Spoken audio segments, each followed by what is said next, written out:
The most wonderful time of the year. Although, let's be honest, around the holidays, things really add up. But here's the good news. Only at Verizon, you can get a single line for $50 per month when you switch and bring your phone. So while ice skating for two is definitely costing more, here at Verizon, you can save. Gifts for your third cousins? Steep. A single line with Verizon? Not so steep. A real tree? Pricey. A single line with Verizon? Less pricey. Flights to see Mima and Pops? Those are up. A $50 per month single line? That's down. Even a trip to the Atlanta Holiday Market will cost you more. But with Verizon, you can switch and bring your phone for just $50 per month for a single line on unlimited welcome, with autopay plus taxes and fees. All this to say, during the holiday season, when everything is costing more, you can get more for less right now at a local Verizon store. $15 monthly promo credits applied over 36 months with a new line on unlimited welcome. In times of congestion, unlimited 5G, 4G LTE may be temporarily slower than other traffic. Domestic data roaming at 2G speeds. Additional terms apply.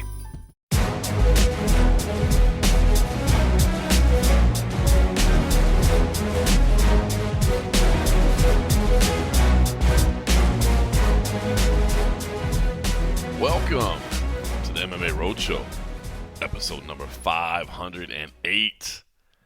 My name is John Morgan, and Triple C is with me. That's right, Yes. the artist formerly known as Cold Coffee now shall be referred to heretofore. Is that a word? Forthwith as Triple C. It's official, right? That's how it ended up. I read the stats right. We end up did the co-champion thing, and I'm glad I sort of seeded that beforehand. Even before we did the picks, I was like, hey, Maddie, I was like, I know Farrah's not going to see my picks. I was like, there's the possibilities that we might, tie on this. I was like, it'd be cool if that was the case, because be it first. Right. I didn't want them, and then even when I talk with you, it's like, I hope they don't pull up some random ass, like, well, let's dive into the prelims. I'm like, bro, we never did that before. One, we've never had a tie before. Right. That's crazy. Another first, we've never had a female staffer win it. Right. And we've never had a three-time champion, and we've never had a co-champions before. So it's pretty cool. Like it's historic in multiple ways and stuff. But what was awesome, one of the best things, because like me, when I sent these off to Maddie, even the very first day, I was like, dude, I'm on the fence about the Cop fight and on the Billy Q fight. The Cop fight, I stuck with Cop. I was like, all right, he's cool.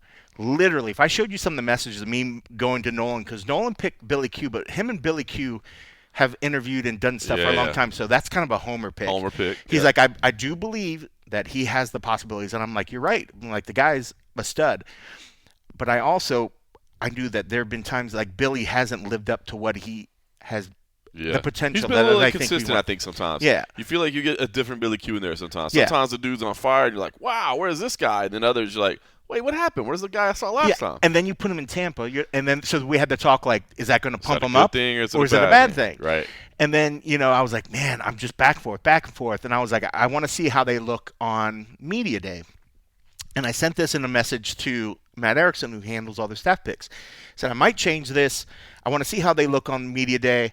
But, man, wouldn't it be cool if me and Farrah tie? I was like, it'd be a first. I was like, that'd be kind of fun. So when it came to Media Day, back and forth. And I finally, when I sent the message about my decision, when I looked at Billy, it didn't exude the experience that Cub's stash did. And that stash looked like it had experience. You didn't even pick like Cub. It had stories. You I picked Cub's stash. So actually, when I wrote the message to Matt, let me see if I can find it. But it was along the lines of because usually when we change things, he always requires like a little bit of a here's why.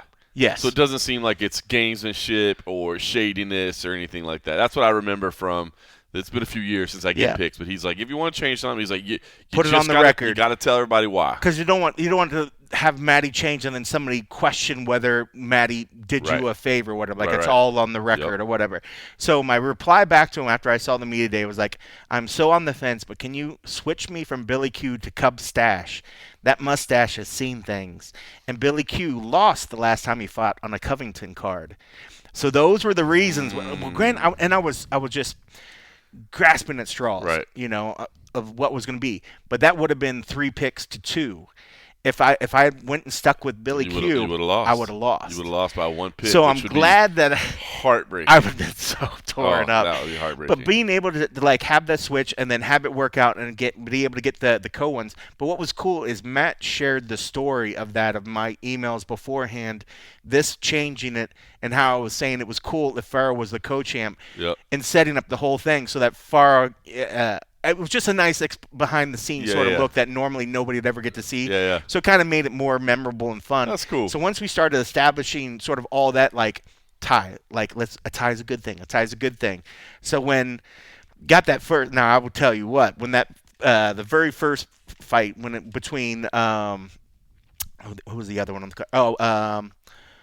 Because you got Daniel Marcos over Adrian Yanez. You got that one right. So you go up by one. That's the one where I was like, I got this. You go up by one. I got this. And then Vitor Petrino started doing his thing. You guys both had Navajo Sterling, because that was where the main card started. You both had Navajo Sterling. And then the differences were Daniel Marcos and Adrian Yanez and Dustin Jacoby and Vitor Petrino. And then Cop, Swanson, and Buckley, you were all Cop, we were all Swanson. the same. So it was all coming out of those two fights. And did you watch that fight? Oh, yeah. It was Petrino's in the bag.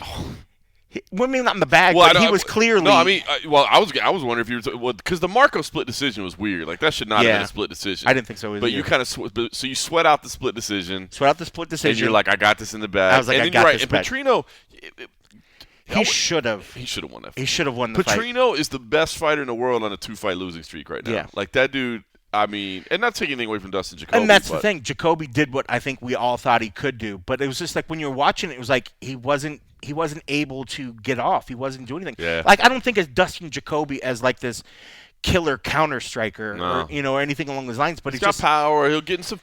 He gets in some firefights, but he's admitted to himself. He's admitted that's not really smart. That's to his detriment. He shouldn't be getting, and that's why he didn't get in firefights. And then he found that shot. And with it was a perfect. minute and 15 left. It was the perfect shot, and it just lights out, deaded him. And as soon as it happened, I was so torn because one, I was like, cool. We still co-champs. We still shared it. But you were like, I was like, I could have got it outright. But yeah, so and one of the best lines. So when Matty wrote, he's like, so congrats to Farah first and foremost, and then holy smokes, clearly the junkie staff picks GOAT and first ballot Hall of Famer Kenny on his third trophy. Hey, 3-time. And I was looking it up, by the way, because you sent me the graphic. 2017 was the first one, right? 2022 and 2024. Isn't that what was next to your name? I think so. I mean, that's longevity, bro. That's and it's not like you just got on a hot streak that you've been riding for a couple years. Well, and like there was the year that Simon Head got it. That's the asterisk year when he took a half a year. I would have already had my third championship. This would have been fourth. I didn't recall that. If I would have got it, so the asterisk year, you should I have. would have won that year. But we went. He only had a half year, so we went with the win percentage as him giving. Or you'd be a 4-time. I'd be a 4-time. 4-time. Look at this guy, Cold Coffee. I wish I could bet. I wish I was a good gambler because it's time to just quit this thing and start selling the pick service, bro. You're gonna like. I mean, you're gonna be sitting next to the Luca Fury penthouse over there, like just making some millions. Except me being me, I don't just do like 3-4 person. I want to do the $2 8-person parlays, and they never hit because I'm like, I got this. Can you imagine if you had like a pick service, right? And like, I mean, obviously, like if you just look at your winning percentage, right? Because I before I left Junkie, I was like, you know what? Well, I still have access to everything. I want to get my picks, so I have them on record. And over like a 10-year period or something, I have like a 60% picking rate, which is good. Which is good. It's like really, you should be profitable with that. Pick people like some if they're 300%, some of them are like out there like you should get my service. I'm like, you're only right 1 out of 3. I was like 60%. So your numbers. I mean, your numbers. If you total them all up, and you're like, hey, I'm touting my pick service, right? People be like, damn, I look at his numbers. He can be profitable. But then like they download the picks and they're listening to you, and you're like, that's Dash has seen stuff, you know. I mean, you got Dan Tom over here breaking down the Southpaw appearance. You know what I mean? I got my man Gam Blue that like he watches every weigh in. He's in, and you're like, that's Dash has seen some stuff. Dash has seen some shit. Hey, don't mess with what works, right? Hey, do my picks work or not? Am I getting you results? Don't worry about my method. People are like, so you got an insider. What did he tell you? You know, you must have got some really, really, intricate stuff. And like, he said his mustache was very, very thick. And on top of that, The last time Billy Quarantillo fought on a Colby Covington card, he lost. Which, I mean, you see how those impact each other, how they're directly related. But when I was picking, like, just literally pulling hairs on what the fine details, I went so back and forth that when I saw that, after I'd already started like, oh, I'm going with the stash, fuck it. Well, one, there was Cubs experience that he was just exuding up there on media day. Oh, bro, that media day. Like, he was amazing. Nah, that media day was so incredible. Like, I was, after that, watching that, as my cat just does that, I was like, I have to go with him. And then when I looked through the stats, I was like, let me just look to see what his record and when he lost, who he lost. And then I saw that loss, tracked it over, saw that it was a Covington card. I was like, that's it. That's the other little piece I needed. That's what I need. That's the other little piece. That shit happens. I mean, you see some people out there that I've seen people like reference the same sort of shit.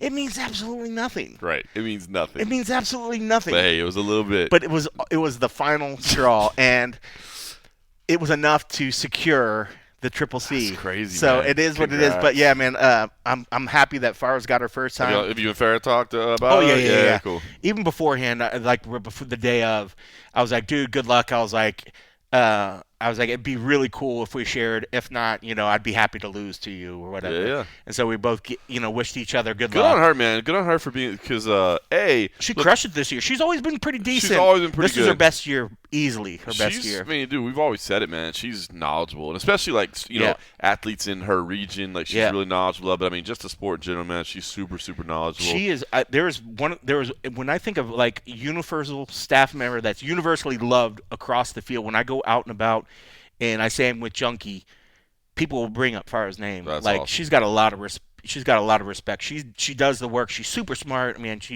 and when she gets on the mic, she explains it really clearly, really well. So yeah, I was so happy for her.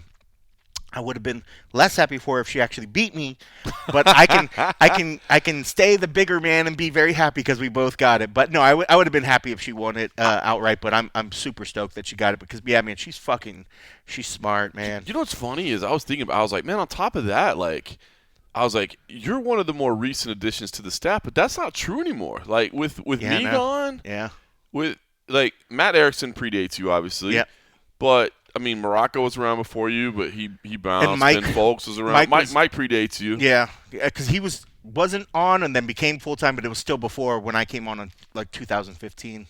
Wow. But as for everybody else.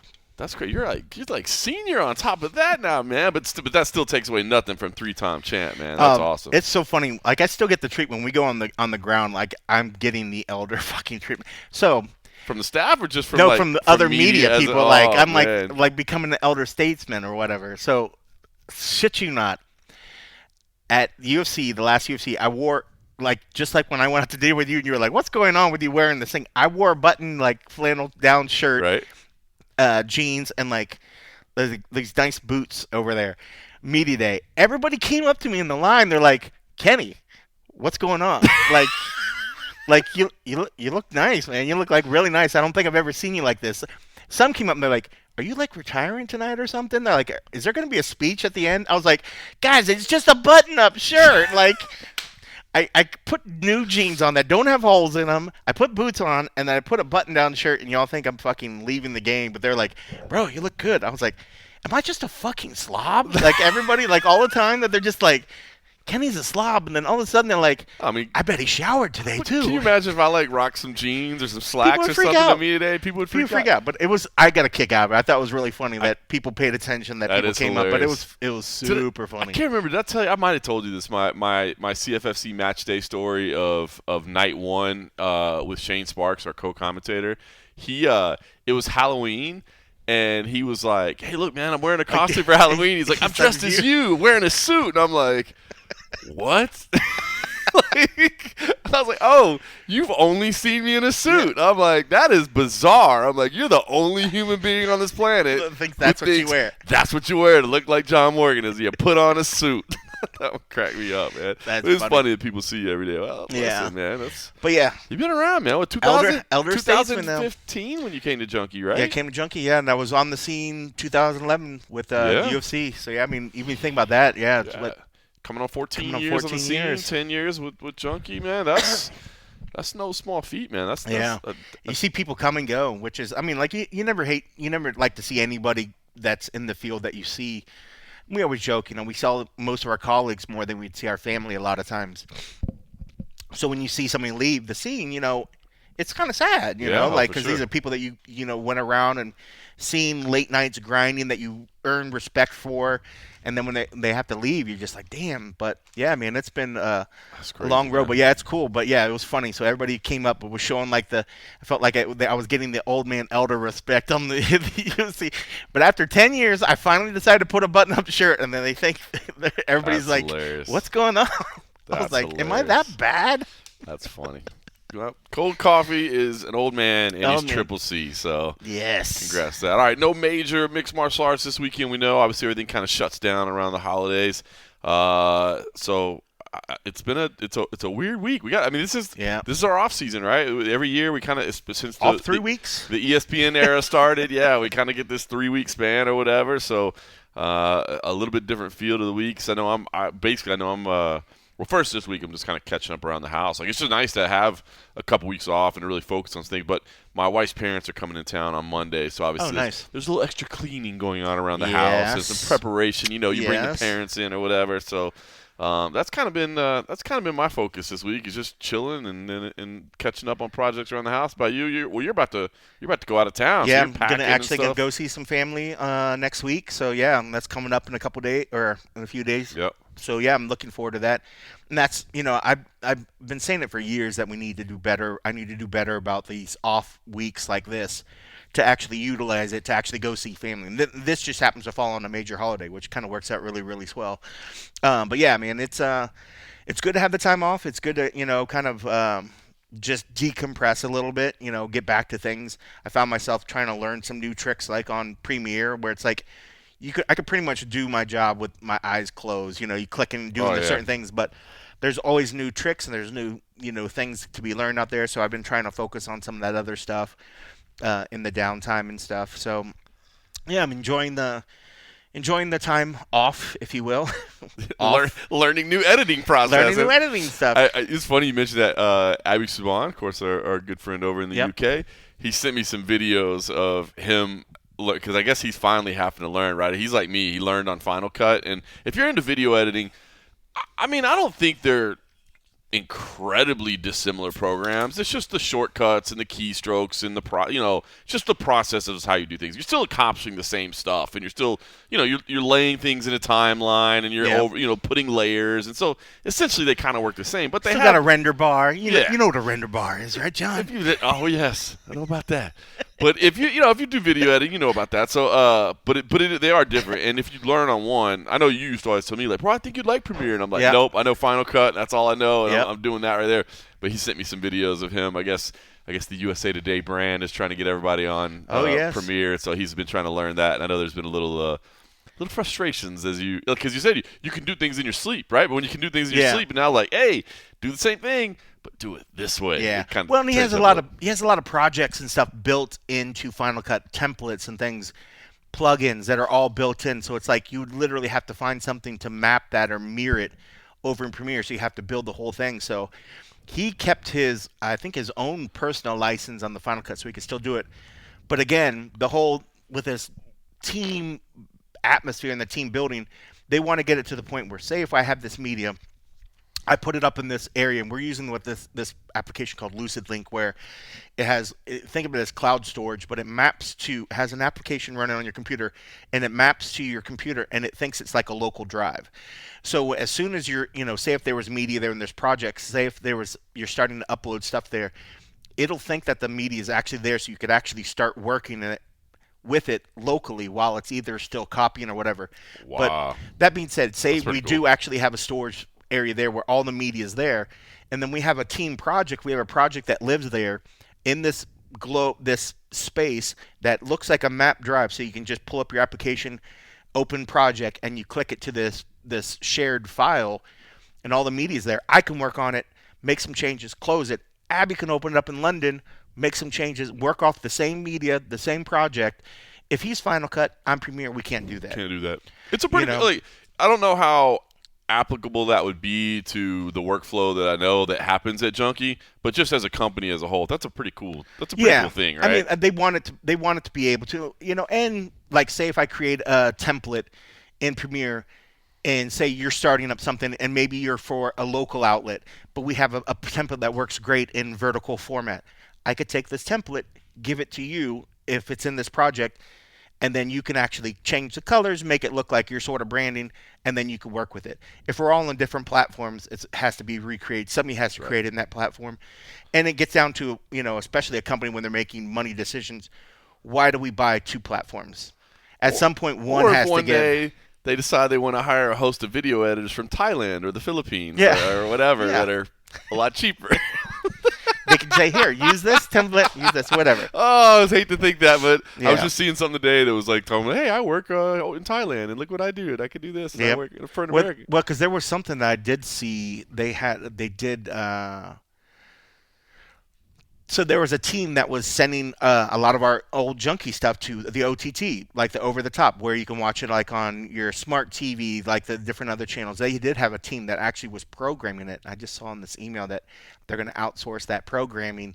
Some of you will still do some of the stuff, but they're outsourcing some of that stuff. I don't know if that's an internal email. I wasn't supposed to say anything, but that's fine. I didn't say where it was outsourcing. They're outsourcing another department or whatever. But yeah, I mean, speaking of outsourcing, but no, I mean, he likes it.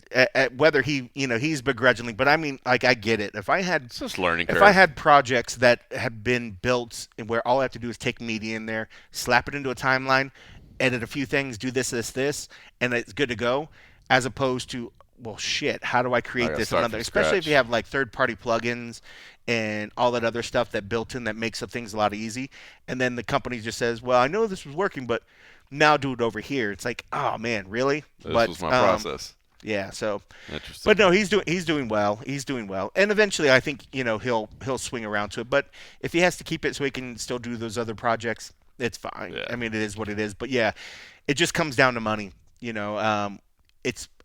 I think it was great that at one point they allowed the editors to do what they wanted and stick on whatever platform you want. You want to do Final Cut? All right, cool. We'll license you Final Cut. Yeah. We're going to license it. But like the Adobe Suite, which a lot of us have, it's pretty expensive on its own. So let alone, having the Adobe Suite that's getting to a bunch of people as well as Final Cut. Then the money people they're not obviously not editors.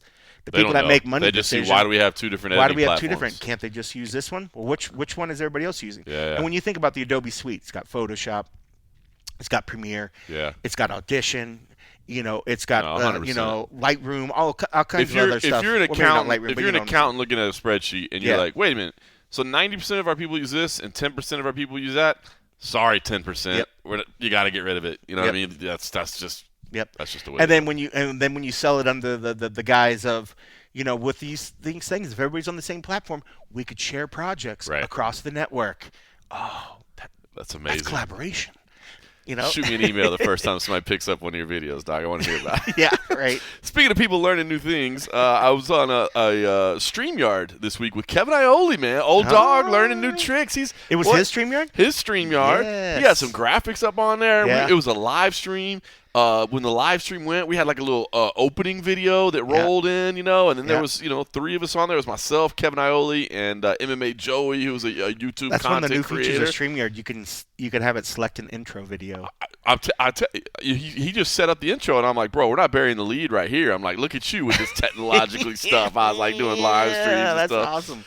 So it was fun, but I enjoyed it. Let's see, we chatted for like an hour. Obviously, I've known Iole forever. It's funny, like we've watched a lot of fights side by side. I mean, the UFC pretty much assigns our seats next to each other, so you'll see us there live. So we sit there and talk for hours every Saturday night. He's the one when people are like, "Oh, you're the elder statesman." I'm like, as long as Iole's here, I was like, that's the elder statesman. That's the elder that's statesman. The elder statesman. That man has been around. He was in the early days when he was with the RJ.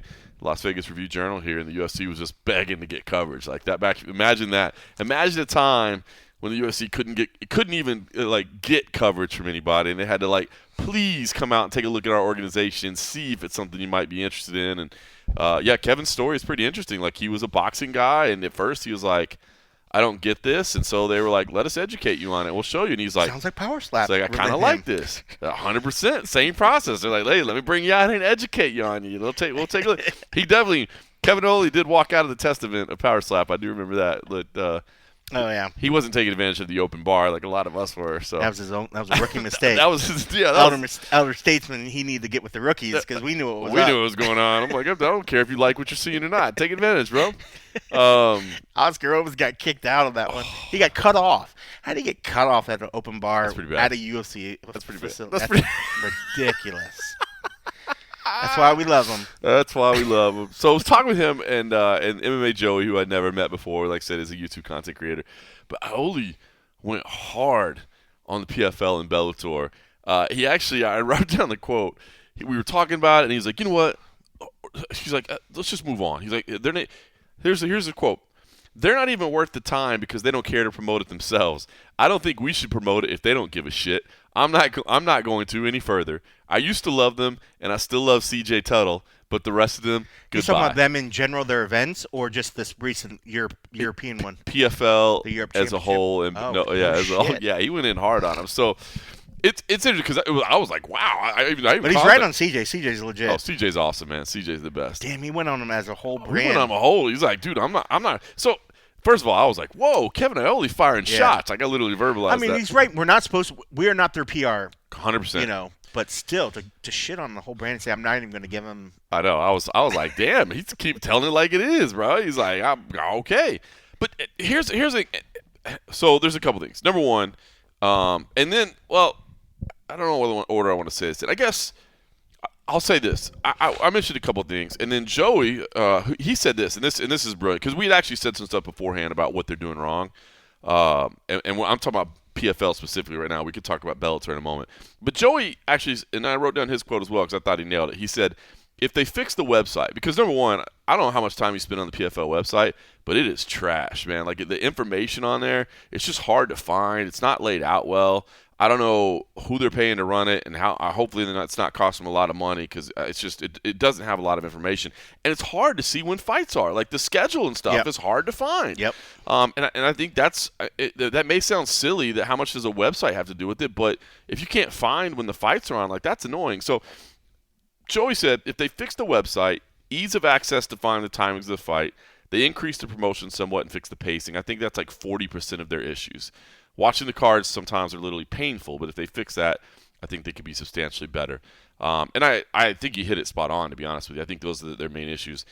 It's my biggest thing with them that I guess I wanted to see kind of where you take on this because, as you said, it's not MMA media's spot to be PR for these organizations. Now, in a lot of ways, we kind of end up being that way at MMA websites, not really because you mean to, but it's just because, like, you want to tell your readers about athlete stories and about what's going on. And so in some ways that does end up serving as PR for the organizations, but that's not really the goal. It's just like, hey, here's a cool story we found that we thought you'd be interested in, or here's an athlete that we're watching on the rise that we think you as our reader might be interested in. But to Kevin's point is fair about them not getting their athletes out there enough, but I also know too that that's like a two-way street. I know how many times – I mean, and I'm sure you get it all the time too, where, they're like, hey, do you want to talk to so-and-so or so-and-so or so-and-so? And you're like, dude, I don't have time this week. And, like, that's going to get 0 views whatsoever. So, like, I don't – so it's kind of a two-way street, right, where it's like, well, they're not getting their people out there enough. I know they try, but I know they get turned down a lot. I know for a fact it doesn't happen. But I do think they need to do a better job of telling the stories themselves. Like, you go to their website and – I don't know, man. I don't feel like I see enough stories and content about, like, I don't feel like they're trying to educate people on their athletes. I know they're trying to educate people on their product and, like, how it's laid out as a season and how they're the Champions League of MMA and all that. But I feel like at that point, like, at this point in the game, they've done that. Like, I don't feel like there's a lot of confusion over what PFL is or what their format is. And I feel like now what's really going to sell people is I want to tune in and watch so-and-so fight. Not I want to tune in because they have a season. I want to tune in because they're the only professional league in MMA. No, you're going to want to tune in because of the athletes themselves. And I think that's one thing. I think that is one thing they really need to invest in moving forward is telling their own athlete stories and marketing their own people. And I don't know. It was interesting to see Kevin go hard, but I kind of want to see what you thought about where they stand and where they can make their biggest improvements because I mean, Bellator's done. I think that's very, very clear at this. That's long overdue. It feels like at this point. We knew that. We've been telling you that. We had inclination. Yeah. Like if they're not going to keep promoting it, like why is it still around? But it's like give it a polite death or like give it a proper send off. Like I think just like when we watched the promotion, you're not getting anything from it. We're hearing fighters that are pissed off about whatever they're paying. And there was like nobody seems to really know what the future is. It'd be so unceremonious, but so PFL to just be like, well, guys. We don't have a future. There's no future calendar dates in 2025 of Bellator. You know, it was a good run. We're just going to move you over to the PFL. You're all free to go. You're all free to go. Yeah. You know, like that'd be so PFL for them to just unceremoniously. So here's what's interesting about the Bellator stuff, right? Number one, I had heard about this, and I think a couple people started to talk about it. That before a lot of the Bellator athletes got re-signed to like extensive contract raises right before the merger. Now. I don't know what the legality of that is. Like, I mean, I can tell you. I can remember when USA Today Gannett bought MMA Junkie, and I remember for months we were having. We went through negotiations with different companies, and finally it was like, okay, they've made an agreement.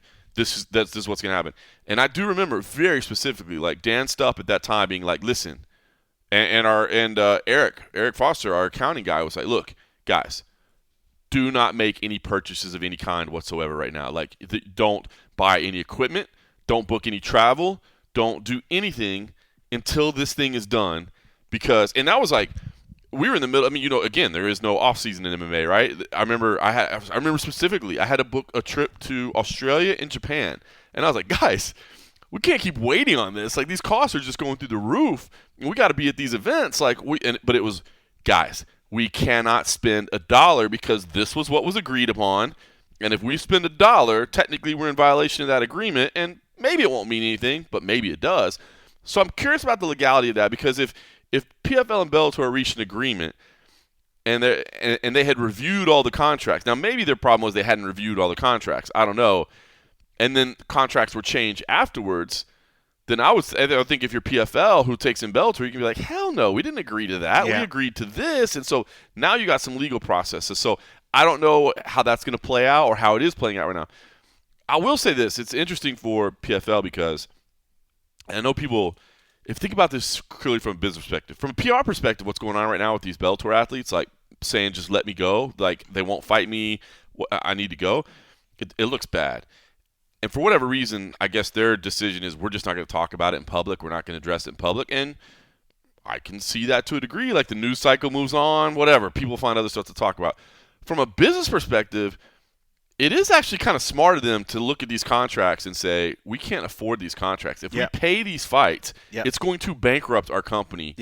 We should not fight them. So it's actually a responsible business decision they're making. But if it's a decision they're going to make, they got to let those fighters go. They can't hold them. And are we even sure that they've even breached the contract? Or are we just hearing disgruntled fighters because they're not getting the fights when they want to? If it's the same, like the UFC. Because if they breach, sue them. You don't need to go in the public. You don't need to go on social media. You got legal reps. You got legal avenues. You were in violation of my contract. You either owe me money or this contract is null and void, period. I don't need to do an interview about this. I don't need to go online and talk about it. It could just be literally sour grapes because they're not getting the fights that they want or they're not getting them as often. Just like with the UFC, like they had to, what was it? They had to make an offer at least once or twice a year or whatever. There's a certain amount of fights. They had to at least make offers. Yeah, absolutely. They couldn't. If the same sort of shit is going on in there, like, well, you just fought this year, the contract says we have to give you a fight a year. The contract doesn't probably say I have to fight you 3 or 4 times a year. So if the fighter's mad because they're not fighting as often as they want to, but if they're not in breach of contract, it's just sour grapes. Deal with it. You signed the damn contract. And again, it's not that we're not on the side of the fighters because, of course, we are. But if they broke the law, if they broke the contract, go after them. Absolutely. Don't just go online and say, release me. If you sign a big contract and you got massive money, but they haven't broached the terms of the contract, and that's part of the deal. That's part of the deal. And so so if they want to get released, now they're just trying. If anything, they're on their end saying like, I'm going to make enough stink that you're going to think I'm a bad enough guy that you're just going to let me go because you don't want to deal with it. But if they realize like, well, we haven't broken any laws over here, we haven't broached the contract, and we still own the rights to your services, and we still want to use you. You got to deal with it. And that's the unfortunate. I mean, if that leaves a sour taste in your mouth, then next time when your contract's up, don't sign with them. Yep. And eventually, maybe they will release you, but don't if they haven't done something.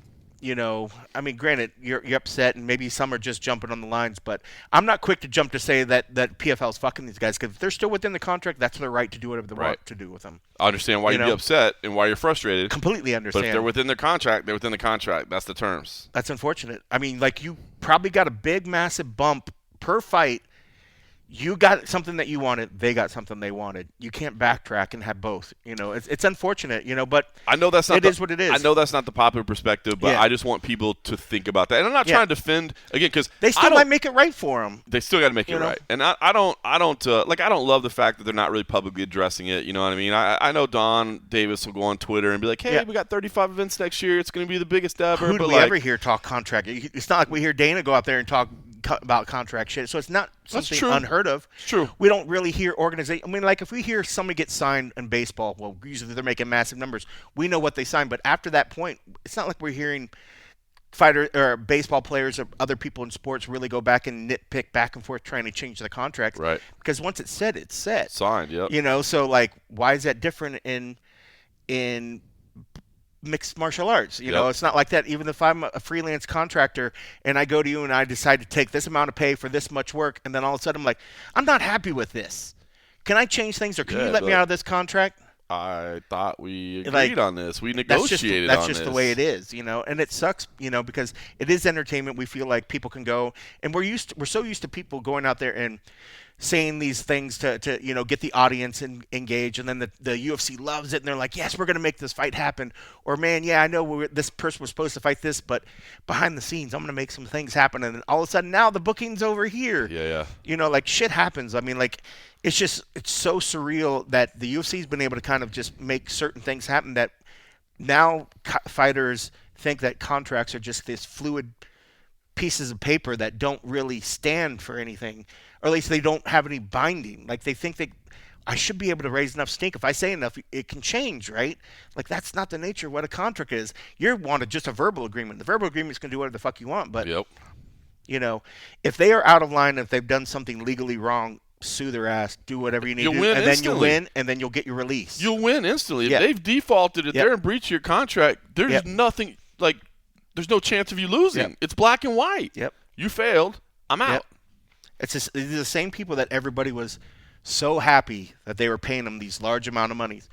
You agreed to them. I'm not saying like it sucks. It sucks. Like, I know you want to fight more often and you want to have more opportunities, but if they haven't broke the rules, it is what you were happy to sign the paper at one point, now they're holding it to you, it's just weird. I feel for them. There's more layers to this than I think a lot of people are talking about. And I get it, because and again, I'm not trying to say I'm not pro-fighter. I'm not trying to say the fighters are wrong or they're not entitled to ask what they're not. I'm on their side, but I just always like to say, hey, man, but look at the other side too. Like, at least understand what the other – it's not like Peter Murray and Don Davis are sitting in the office going like, fuck these guys, bro. We ain't fighting these dudes. Like, these little – you know what I mean? Like, it's not that. Like, they're hand-wringing too, and they're like, God, if we pay all this money – and if we load it all in the end of the year, and we just did a big pay-per-view, and we just did our championships, and like, we're going to bankrupt the company, and we have investors that we have to answer to. And that's the other thing, hey, they got this investment money, they got all this money coming in. That's the other thing you forget about. Investors want their money back. Investment money is not like, hey, man, we just wanted to support you for a few years. It's like, hey, here's this money, make this money grow, and give me some back. And give me some interest on it too. You know what I mean? I think people forget about that. And I was like, bro, they got $150 million from Saudi Arabia or whatever. Like, they're good. Yeah. Saudi Arabia wants their money back. Yeah. You know what I mean? It's not. Yes. It wasn't a freebie. I mean, it's tough because and I think we all agree that PFL and Bellator, the PFL could be better.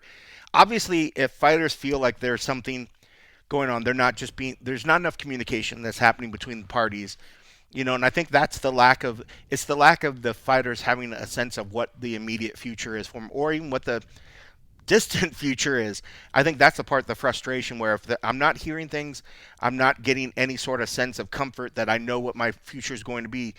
especially athletes that need to train, they need to peak at a certain point. If you can't give me a roundabout idea of when I need to be ready to start peaking, you're not doing me a disservice. Right. So I can see where they would be getting frustrated. 100%. Oh, 100%. And then it's like, if you're not going to give me that info, and it feels like to me that you don't care enough to keep me in the loop, then maybe just get rid of me. Let me loose. Let me whatever. And if that's the sense of where the frustration is coming from, that, cool. But call it what it is. Just say I'm frustrated because I'm not hearing anything. Yeah. Don't try to make up like, well, they haven't booked me against the right guys or whatever, or I just want to face tougher competition in another area. Like, if you're frustrated with certain things, it's true, and I can understand the frustration. But unfortunately, that's what contracts are brought in for. It is. Because again, they need to improve their communication 100%. If what we're hearing, because like you're all right. Because I just said I don't like that I'm not hearing about any of it. But you're right. We never hear about it from anybody.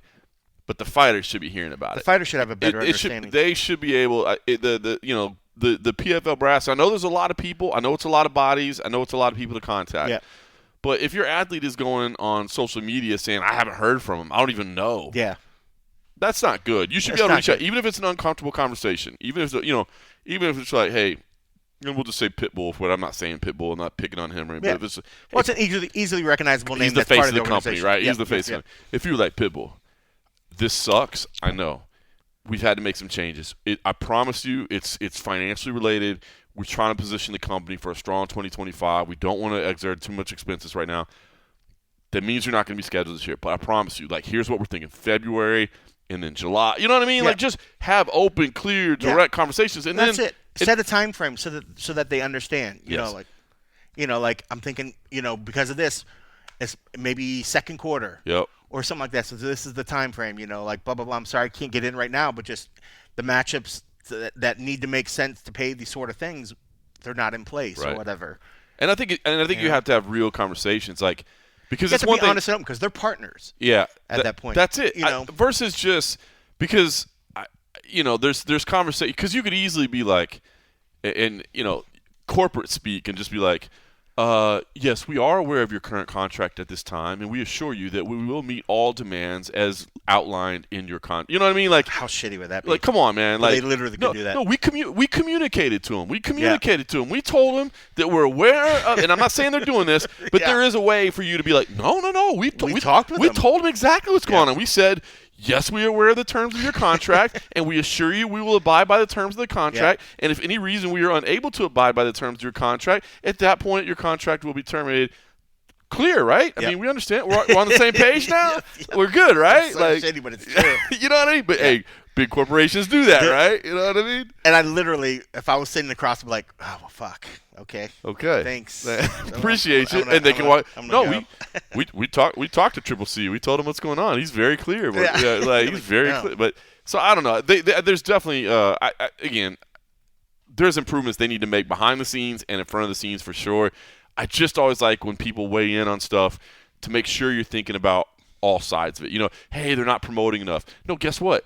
I can tell you, they reach out. I mean, they reach out all the time trying to get people to cover their fighters, and everybody's like, no, I'm good. I don't have any time. You know what I mean? So it's like it's a two-way street, and then the behind-the-scenes communication. So interesting. Anyway, I see this MMA Joey C, I think is what it is. Right. Is at them. I see this good video he just released recently. He's talking about Bilal Muhammad humiliates Colby Covington, so it's pretty recent. December 17th, yesterday. Yeah, I see this nice MMA Junkie video that he's using in half of it. But he does put it down in the description below. I see Bilal MMA Junkie, and I see a link to our video. So, I'm glad. I would like to apologize for any flagging that is about to happen to MMA Joey's channel. That was certainly not the intention of me. I was trying to give him a little shine. Now I know who this guy is. Perhaps he should have. I like how he almost framed out the MMA Junkie logo, but no. But at least he put it in the description. So no, I'm not going to flag him. But I just thought it was funny. I was did I say Joey? I think it was MMA Baby is his name. Well, that's too bad. I'm going to go after this guy then. But no, it's cool. But no, I thought that was kind of funny. That was funny.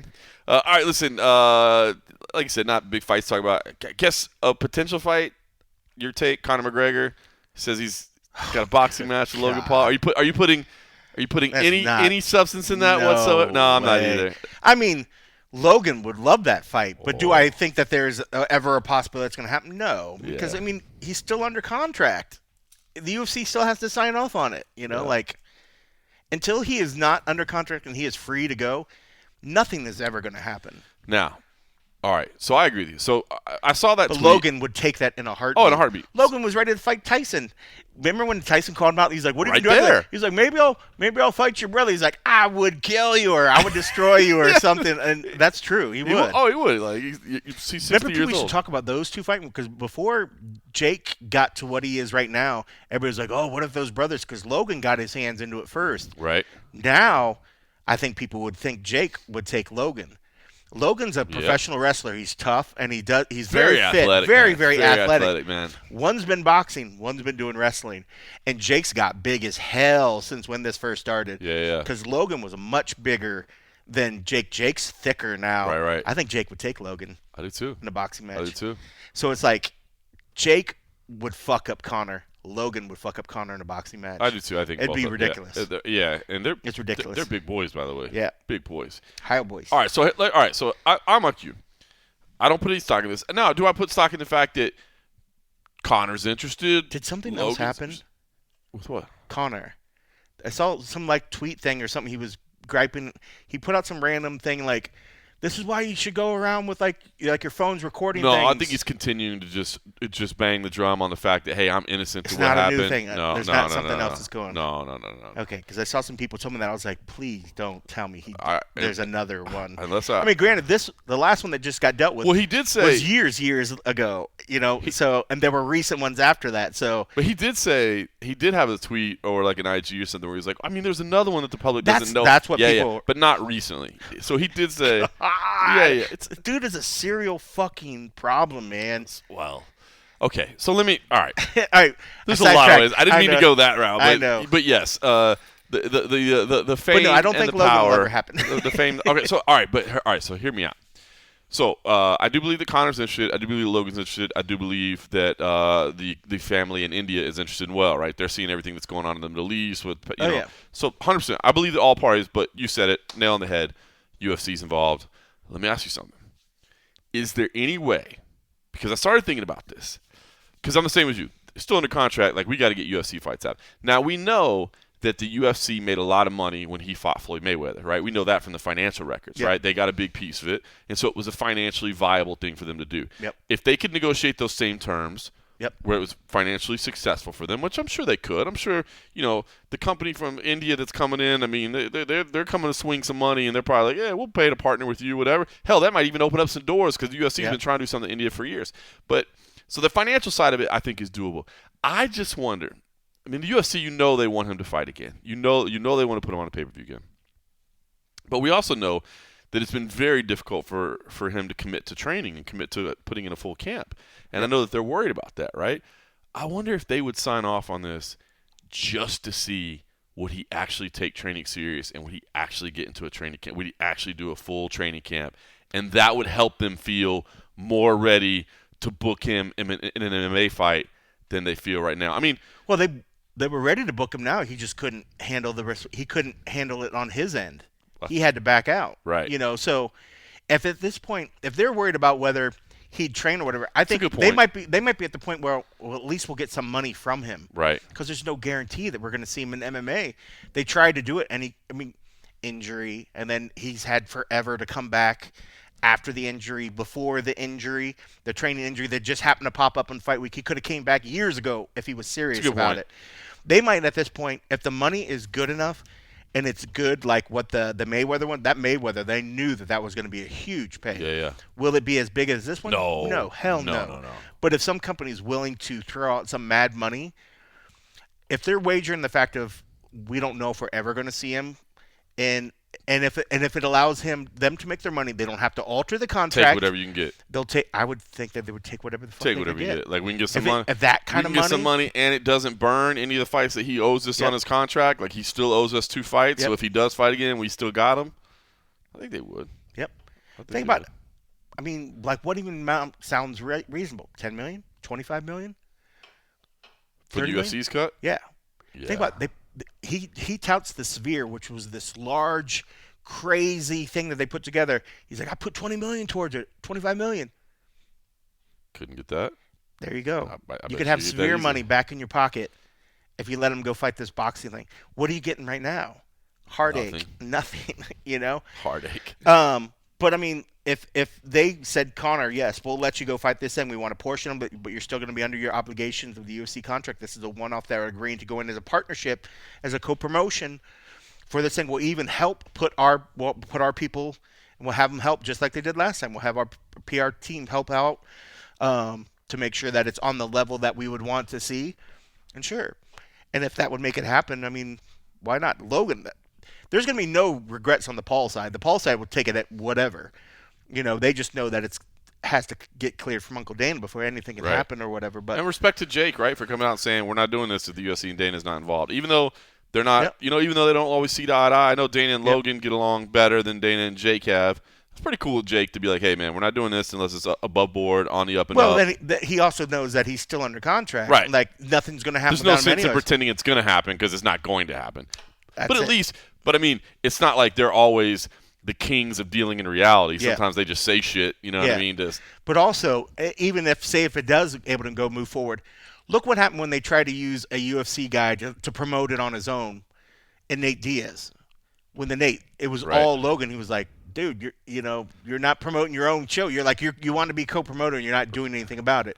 So in his mind, that he's was like, their dude, problem for not doing their homework on Nate. Well, but it also might be like he's like, we learned our lesson. We're not going to go in unless there's somebody real promoting on the other side of the team. That's not just signing off on it, but that's actually actively helping. Because if you want to make money, you want to make a portion, you have to bring your PR. That's team a great on point. It, hey, we don't just want you signing off on this. We want you to be an active promoter in this as well. Because he's smart. Because he knows what signing off means. That they're getting the cut. They're getting the cut from it. It's like if you want to get a cut, you need to earn the cut. Can you imagine the conversation? It's like, well, yeah, we'll do it, but we want $25 million up front. And they're like, see, we don't pay up front. We do it on the back end. You've got to be a partner with us. That's when the lawyers do the lawyer talk and the whatever. So I guarantee they would not do it without money up front. Yeah, I don't think it's going to happen, but I honestly don't think it's a bad idea for the UFC. I mean, the people UFC, want to see Conor fight. People want to see Conor. You want to see him either get his ass whipped or they want to see greatness from him again. This would be it's not MMA. People want to see Conor in MMA, but people want to see Conor fight. People loved the Mayweather fight. How many people were so hyped those first 3 rounds when Mayweather's just sleeping, letting Conor burn himself out? People are like, oh my God, he's got this. It was so great to watch people that night. They're like, look at it. He won the first round. Oh my God, I think he won the second round. I'm like, oh my God. Are you actually watching the fight? Floyd just literally just letting him do his shit. Oh, man. But, I mean, people would get hyped. But people want to see Conor fight. I mean, regardless of everything that happens outside of it, people still have a lot of love for the memories that Conor's created in the fight space, and people want to see something happen again. And in this, you got a huge YouTube star, huge star in the WWE. I didn't realize how big Logan is in WWE. Like, he's legit in WWE. Something that they actually actively promote, and like he's really good in what he does.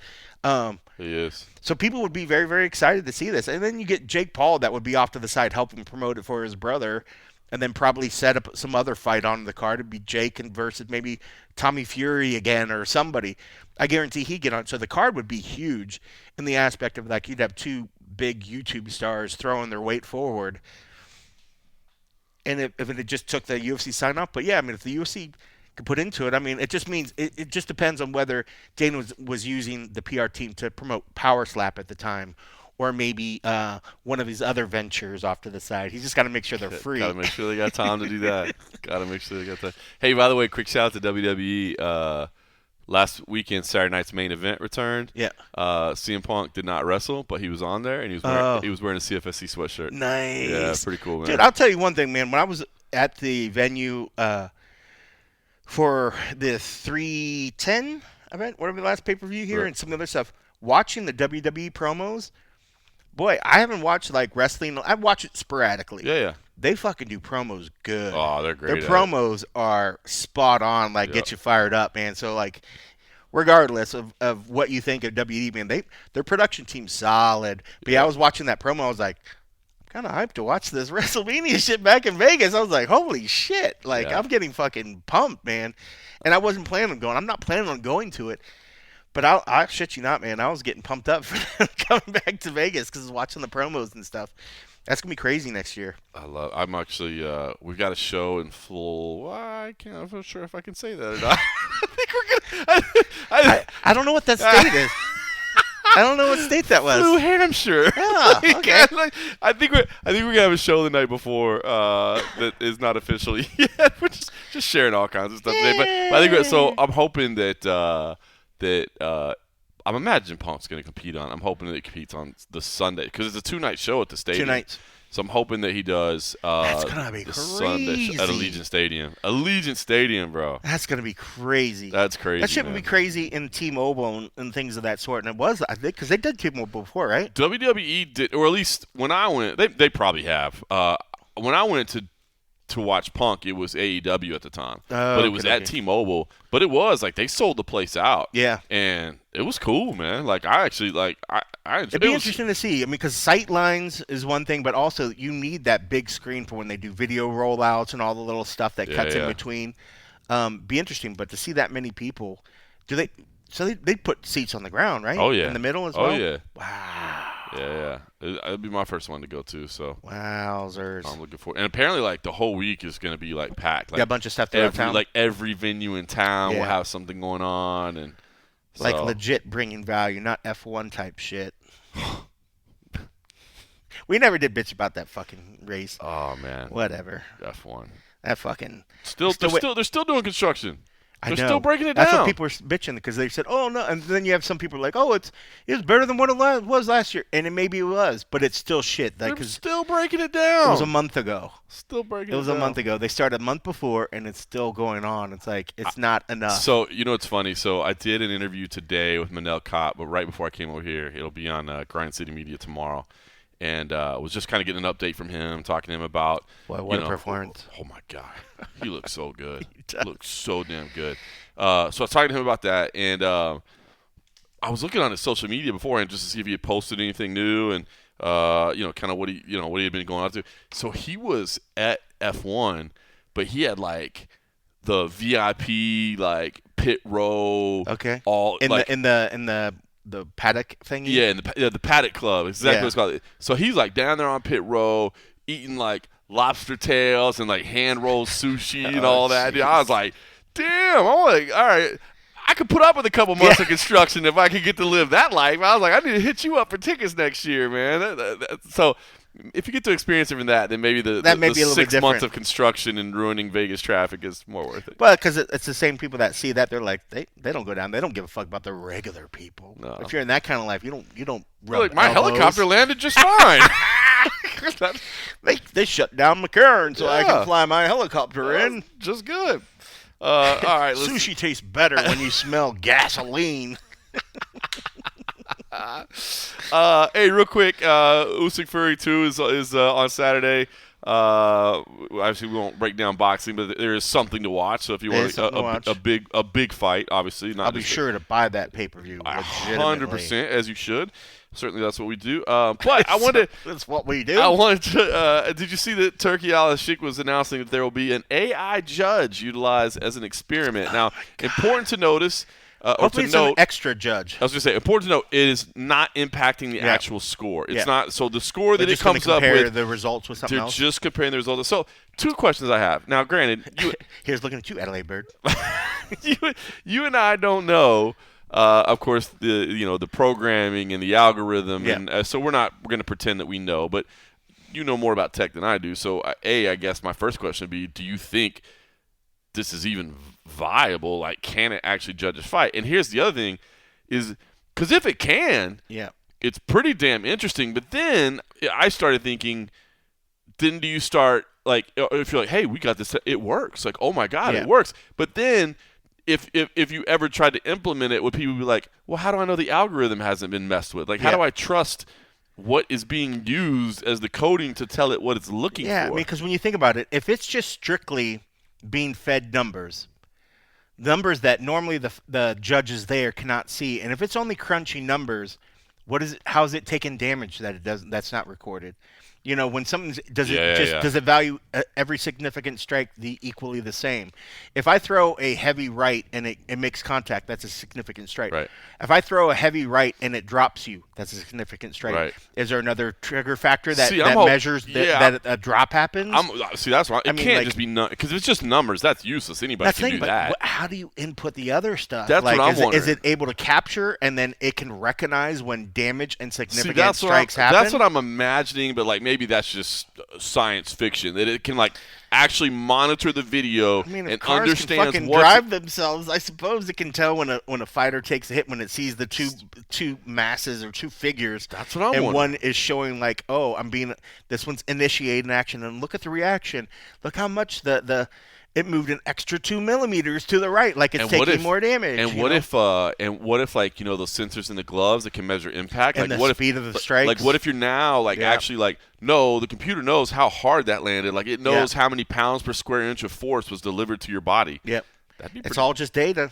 And then at that point, I think when you take all that sort of stuff into account.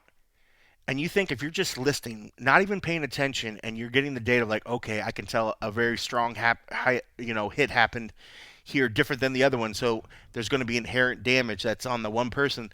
And then if you're just taking the data and you're saying, well, it's clearly one-sided, and then the numbers are going off of the strikes and this, okay, I'm gonna lean this way. But which is interesting because judges don't have access to the individual. They have to sort of just count the strikes in their head. So isn't it an advantage to an AI that it has access to these numbers that judges don't have on the ground? Is it fair? It's hard to compare with the judges because the judge is going to say, I don't have all the detail. I don't have the data that you're being fed. If there was a running ticket, maybe, numbers in front of the judges and they can look and see those counts, that then maybe they would weigh it into their decisions. But I can almost see where judges are yes, it can make some things, but it's getting numbers and it's getting facts that we're not getting. We have to base it off what we see at the moment, what we're able to, gauge the overall score as opposed. But I don't know. It'd be interesting, but I don't know. It's almost benefiting AI because of all the numbers and the data that can be thrown toward their way that judges don't have. Judges won't get that the impacts of the glove. They don't get the speed of the strikes. They don't get the exact number of strikes and significant strikes and all the other sort of stuff. They don't get that at the moment, By the way, I should, not to circle back to the PFL, but the PFL uses AI scoring now, so it's not like this is the first time we've ever seen it, but they've never explained it at all. It's just they throw it on there. They just throw it as a graphic. Yeah. It just says they utilize the smart cage technology to analyze various fight metrics, but it doesn't really say I don't know. Yeah. I'm gonna be honest with you. I've never really put an ounce of weight into when that number comes up on the screen. I've never been oh. Yeah. Because isn't it usually it's out of 100 or something? It separates it or something. I can't remember. That's their fighter not ranking, but fighter points or whatever. That's something. But there's so many stats now I can't keep up. I mean, interesting. But I think it's definitely viable. But in the same sense, if somebody's oh, judges should be like the AI, well, the AI is getting access to info that the judges don't have. Yeah. If you want them to be closer to being the same, give them the same info at the same time. I would think that it would be a hell of a lot easier for a computer to decide the winner of a boxing round than it would a mixed martial arts round. Yeah, especially if you're based off the strikes and stuff like that. You know what I mean? Yeah. Because we see somebody that's we've seen do the little pitter patters, yeah. And they just add that up, and then they end up getting the thing, and you're that nothing really happened, but they're well, the numbers don't lie, whatever. But yeah, that would be interesting. What is a significant strike? Oh, it's a strike that lands from distance. What if through using data and at that point it's not even AI, it's just machine learning or machine analysis. Yep. But if it was well, a significant strike is anything that lands with more than 250 pounds of pressure per square inch or something like that. You know what I mean? Yeah. Because right now it's just significant just means it's from range, but significant And then how do you count when they start losing the calf kicks? Right. So you start losing the mobility in your calf. Judges can see that. Will the data reflect that? Right. Can you see that sort of things? But also, there's other little weird factors. But I just wonder if AI would start calling for stand-ups when they're on the ground for so long, if the AI judge will start saying, "Can you stand them up, please? Can you stand them up, please? Stand them up, please. Separate. Get them striking, please." Do you want to play a game? Do you remember War Games? War Games, yeah. It's so fucking dated, but I loved that movie when I was a kid, and that was like the AI War Games movie. That it was. But I saw it was a Matthew game. Broderick. It was a game about. It was he was a video hacker. game. It was about U.S. Russia. Yeah, it was nuclear thermonuclear war. But it was supposed to be just a game, and then somehow he learned to play, and they needed his. I don't remember the full plot. They needed his expertise, or he accidentally hacked into the main. He started the game. Yeah, he was hacked, and he thought he was hacking into it like a game. But he's like, "Oh, let's play this like NORAD or whatever or something." I think it was NORAD or something along like that controlled the thing. Yeah. So he was actually playing with the computer system that was designed by this eccentric guy that based the program off of his kid or whatever, like this AI or whatever, but it happened to control things. So when he was controlling the missile launch and stuff, it was what was controlling our sites, and it tricked it because like part of the game made it think that Russia was initiating this attack, and so like when NORAD and when people were like, "Oh my God, Russia's initiating a thing," they're like, "What?" And they call them up and like, "Russia's denying that they're sending the Soviet Union." I think maybe it'd been Soviet Union at the time. Like, yeah. They're like, they're denying the thing, and then like, well, we got to raise the birds or whatever. And so he's as a kid like, I'm gonna do this, I'm gonna make this move or whatever. Thinks it's all done. He logs off the game. He's like, whatever, this is whatever. And then that's when they start to track him down. Then they go to find him because the game was still playing. He didn't finish the game. He just logged off, shut the game down, thought it was still going. But the AI was still playing and waiting for him. So that's when they started coming after him. He had to figure out what was going on, and then they eventually take him to the base. And then he sits down and he starts writing. He's like, "Are we still playing the game or something like that? Is the game still going on?" He's like, "Yes." God, I remember that when I was a kid, but I don't remember any of those. It was details. Incredible. You have clearly seen it since it came out. Like that was... Well, I've seen it about a bazillion times, but I saw the trailer not too long ago, and I was like, maybe I'll watch that again. And I was like, oh my God, this is so dated. That's hilarious. And I guess the ultimate message was the dangers of nuclear war and how we can, we as humans can essentially wipe ourselves out.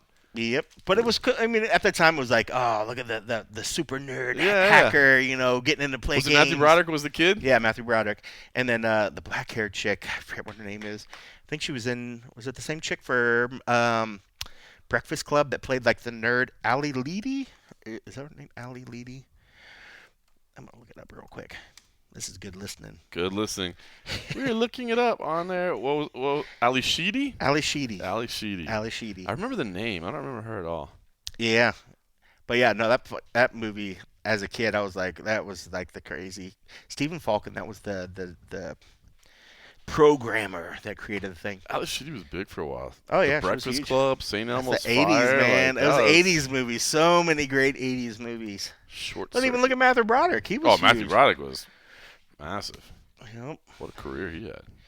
Yep. That is the 80s Movies Roadshow. I would appreciate it. I'm bad when it comes to pop culture, man. I guarantee I wonder how many of our listeners have actually watched War Games. Yeah, if you were around back then, you had to. If you're of our age, you definitely watched. That was a big movie, right? Like it wasn't just cult that we just happened to see it, right? Like that was mainstream. It was huge.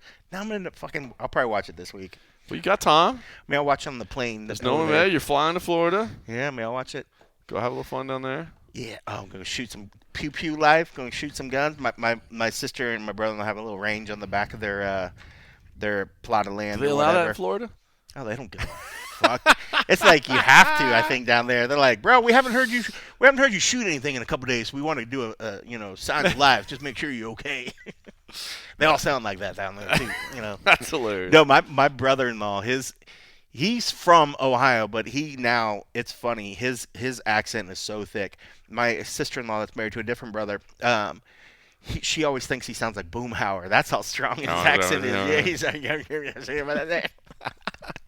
yeah, but no, I'm looking forward to see the family. Yeah, I'm looking forward to shoot some guns, eat some good barbecue. They're real big in the barbecue, but yeah, I'm looking forward to it. My sister's a hell of a shot, man. She's something. She'll put me to shame. Yeah. So yeah. She's a great shot. She goes and does all kinds of hunting and stuff. Crazy guns. No, just like target practice. But she'll do a lot of like the. She's part of this like girls with gun club, so they'll go do different stuff. So they've done a bunch of the training where they're like different practice, different mobility positions, shooting with your different arm. Say practice shooting. Say if one of your eyes gets injured, that you could shoot with like your less dominant eye, and all this other crazy shit. That's like she shot from a helicopter and all kinds of crazy shit. That's like all that stuff. Safe Saud always does. Oh yeah, right? Where it's all like, that same sort of shit. Yeah, it's not just going to the range and shooting. It's like situational awareness. Yeah, like really practicing and really. And she's done all that little stuff. So yeah, like I always tell people, I'm like, man, if shit goes to hell, I'm like, I'll go down by my sister's place and let her take care of me. And they got like a little arsenal. You think I got guns? You ain't seen nothing until you see these people. They got like the safe, you got and all that. Yeah. Their old house, they had like a secret door in a room. They don't have the house anymore, but like it was funny because I went there and it looked like it was like a mirror or whatever. They're like, you're standing by that mirror like you're going to check your clothing. I was like, cool. And they hit like a little thing, and the like thing separated from the wall, pushed forward, and opened up, and it was like a gun room. I was like, that is the baddest thing ever. But they're not at that house anymore. That's crazy. It was the dopest shit ever. I was like, yeah, you guys like your guns maybe a little bit too much. But that's Florida for you.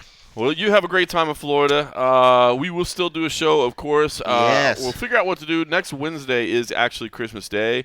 But as luck would have it, my wife and her family, like Christmas Eve is the bigger deal, you know what I mean, than Christmas Day. So we've got like a big dinner planned and all, all that. So like Christmas Day, I think we're just going to be kind of hanging around really. And I think you kind of got the same. So we may get together, anybody, and do it on Christmas Day.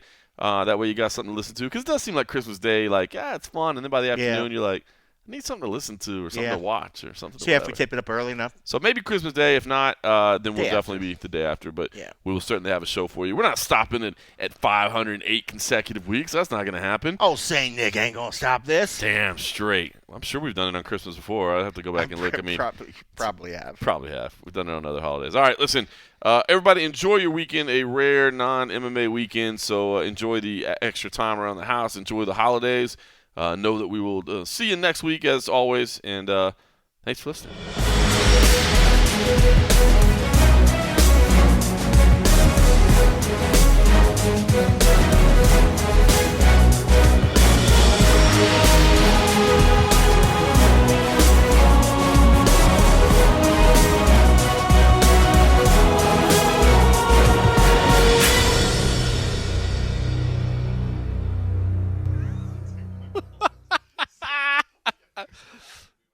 Miles here is an electrician running wiring for this new home build. Good morning. Miles doesn't have time for funny business. I guess. Miles traded up to Sirius Commercial Auto Insurance from Geico for customized coverage that grows with his business, all for seriously low rates. So where's the Geico surprise cameo? Come again? Like some big famous football player or something.